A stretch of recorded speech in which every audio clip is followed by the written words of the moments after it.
ব্যাপারটা এমন না যে আল্লাহ লিখে রেখেছেন বলে আপনি বেছে নিচ্ছেন। যেহেতু আপনি এটাই বেছে নেবেন, তাই আল্লাহ আগে লিখে রেখেছেন। এখানে পছন্দ আপনার, তবে আল্লাহ আপনার পছন্দ জানেন। যেমন ধরেন একটা রাস্তার মোড়ে আসলেন, সামনে 5টা রাস্তা, রোড নাম্বার 1, 2, 3, 4, 5। এখানে পছন্দ আপনার, বেছে নিতে পারেন রোড নাম্বার 1, 2, 3, 4, 5। আপনি গেলেন রোড 2-এ। এটা আগে থেকেই লেখা আছে আপনার নিয়তিতে যে আপনি যাবেন 2 নম্বর রোডে।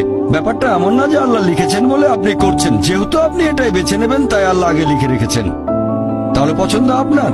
আপনি চাইলে টাকা উপার্জন করতে পারেন ভালো কাজের মাধ্যমে, হালাল উপায়ে, অথবা পারেন চুরি করে হারাম উপায়ে। পছন্দ আপনার। ধরেন চুরি করলেন, এটা আপনার সিদ্ধান্ত। তবে আল্লাহ আগে থেকে জানেন যে এই লোকটা সহজে টাকা পেতে চায়, তাই চুরি করবে। তাই আল্লাহ আগে লিখে রেখেছেন যে এই লোকটা 25 বছর বয়সে চুরি করবে। এখানে দোষটা কার? দোষ আসলে আপনার। তবে আল্লাহর আছে ইলমে গায়েব, তাই তিনি আগেই লিখে রেখেছেন।